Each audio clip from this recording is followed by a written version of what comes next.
TGIF, it's Friday, everybody. Welcome into First Take. Skip Bayless, happy. I wonder why. Molly Karam here with you in Bristol. Stephen A. in New York. Gentlemen, good morning. How are we doing? Yeah. You know what, really? Stephen A. Smith, I got to tell you, as Thursday night football games go, that was a great game to watch. Wouldn't you agree? You know what, Skip? I would tell you something very, very derogatory, but we're on the national airwaves. Plus, I love you, so I'm gonna let it go. But you already ticking me off. You know what you're doing, but it's all right. Push that button. It's all right. Yep. All right. Yeah, I know you are. Yep. I know you. You don't need to push the button this morning, Skip. Yeah. All right. Trust me. The Yankees Steelers did that all by won. themselves. Yeah. Come on, what about your Yankees? There should be a half smile. About the Yankees. Miss Connecticut, do not get on my nerves. Do not listen to Skip and get on my nerves like he's doing right now. Don't y'all get on my bad side anymore. The Steelers did enough. Okay. Y'all better stop. All right. I accept my crown and sash next time you're in Connecticut, my great state. All right, let's work.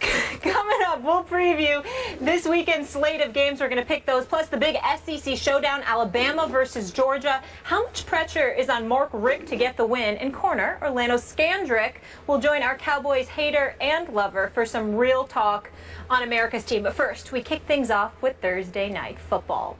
Baltimore rallied from a 13-point second-half deficit to beat Pittsburgh on the road for their first win of the season.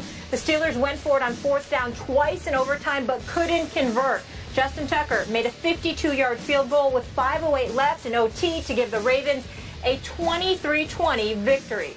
Here's Michael Vick. Probably one of the toughest losses of my career.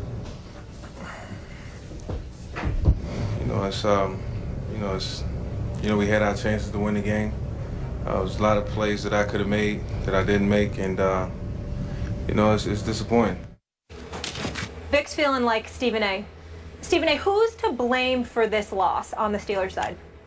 Well, I hear a lot of talk about Mike Tomlin. You know he's my favorite coach in all of the NFL. Obviously, he deserves some blame from the perspective that there's a 50-yard field goal in overtime. You know, you've got to let Scobie, who, as far as I'm concerned, his nickname is Scrubby or Scooby-Doo. Pick one of them. They both apply with how disgusted I am. I'm picking both. I'm going to pick both. Scrubby or Scooby-Doo. Like one Scrubby. of those work for me. I'm just so disgusted with him right now.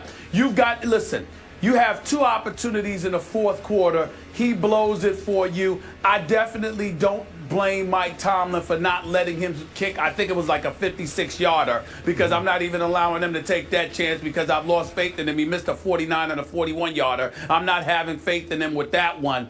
But with the game on the line, you got a 50-yarder, you got to let Bob. Damn it, as far as I'm concerned, give him a third try, and if he misses it, don't even let him walk out the stadium with a job. Fire him on the spot the second you get in the locker room. But Mike Tomlin elected not to do that. You know, obviously he elected to leave it to Todd Haley to make a call, and that's where I get into the blame game. Scobie, Scrubby, Scooby-Doo, whatever word you want to call him, he definitely is the main culprit in all of this. But Skip Bayless, I'm going to put some of the onus, some of the blame on the shoulders of Todd Haley, the offensive coordinator. Because when you have the opportunity and you're bypassing the field goal attempts and you got the opportunity on fourth downs, okay, what you don't do is allow Michael Vick on one play to scramble to his left and try to run for it. That ain't going to cut it. And the other thing you don't do is allow him to drop back to pass and throw a 10-yarder to Antonio Brown. Antonio Brown was wide open. It is true.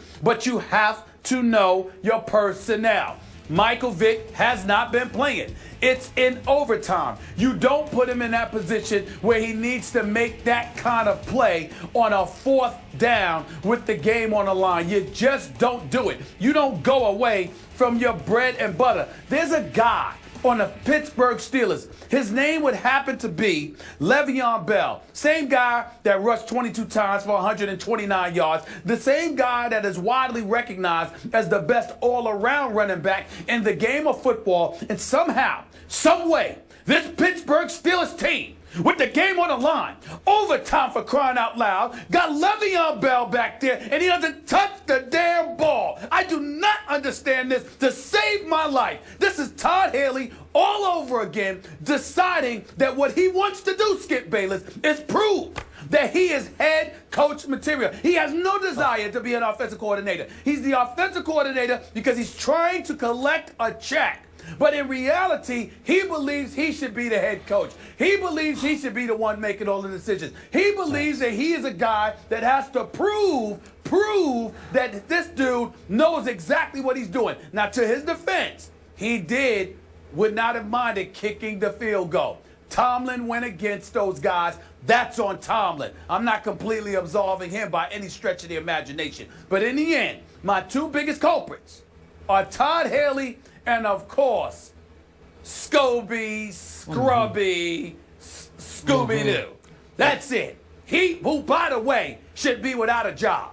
And I want to know who's the person that made the decision to go to the Jacksonville Jaguars to get a component from their moribund franchise to bring on to the Pittsburgh Steelers. That's just sacrilegious in and of itself. Just go ahead. Just go ahead. I don't even talk about it no more. Just go ahead.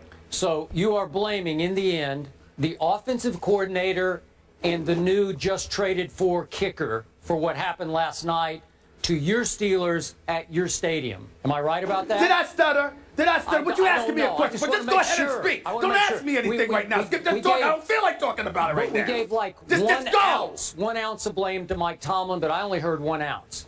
Okay, allow me first. It's a little more than 1 ounce. Well, go ahead. All right. Allow me first to address Josh Scrubby, if you will. Josh Scobie kicked for 11 years for the Jacksonville Jaguars, is the all-time leading scorer for that franchise, and has a reputation as one of the more clutch kickers in all of pro football. In his career, Josh Scobie is 5 for 5 on what I would call walk-off kicks, kicks that were going to win or lose the game in the last minute. Can I ask a question? Can I interject? Yes. Can I interject? Yes. Who has missed more field goals than Scobie since the start of the 2014 season? Since start a year 2014. A year and 4 games now. Who's missed more field goals than I assume you're going to tell Scrubby? Me nobody. Who? Nobody. Thank you. Okay, nobody. now I don't care. What have you done done for me lately? I'm a Janet Jackson fan. What have you done for me lately? Okay. Nothing. Yeah. You said nothing. Don't nothing. Oh, yeah. It'll cost us. Okay. Now, I'm going to ask you this. What is by far the most difficult field to kick on in the National Football League? And it's not even close. Heinz Field. Because at Heinz Field, since it opened in 2001, on kicks of 50 or more yards, only 28.6% have been made. Think about that. Only 28.6% of kicks of 50 or more yards. Wow. On all other stadium and all other turfs all around the world, wherever the NFL might play, Wembley Stadium in London, all those, the average make from 50-plus yards is 57.6. So it's 30% more chance of making a 50-plus yard field goal anywhere but Heinz Field. Bottom line, he was kicking into that tricky wind late in the game, going into overtime.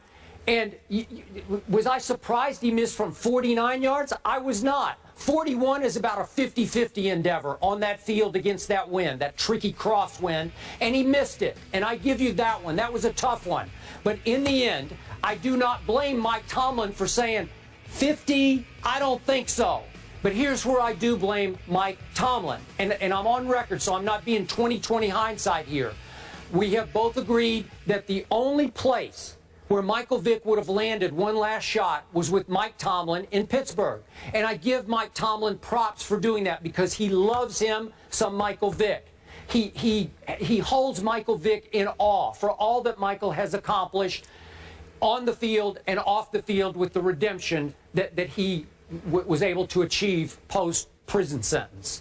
So to me, Mike Tomlin last night let his heart take over for his head because twice in critical moments, I think it was Mike Tomlin's final decision to put the game in Michael Vick's hands. Let him run for it and then let him throw to Antonio Brown. That's the head coach's call on how you're going to attack a fourth down play. I could be wrong about this, and we may never know the exact truth of this, but I don't think that was Todd Haley's call. I think it was already preordained in Wednesday meetings that we will do this on fourth down and short or in some big goal line play. And I think he wanted the ball in Michael Vick's hands, maybe in part because Mike Tomlin is hanging on to the past of what Michael Vick used to be, because we all know it was the greatest show on turf was actually Michael Vick. Once upon a time, and I thought last night Michael Vick was sensational by his late career standards that we've seen over the last 2 years in the first half. What a sensational half he played. He threw a touchdown pass that Antonio Brown couldn't hang on to. It was a beautiful throw. But over the time, as he wore down a little bit in the second half, maybe it's conditioning, he lost his accuracy. All the way through the second half, they had 62 total yards in the third and fourth quarter. That's not good enough. You're not going to hold off your division rival as beat up as it is with 62 yards of offense. And finally, why then, as Michael Vick has cooled off, would you put the game in his hands? You got to blame Mike Tomlin for that because he's the one who brought him in. Todd Haley didn't bring Michael Vick there. Mike Tomlin did.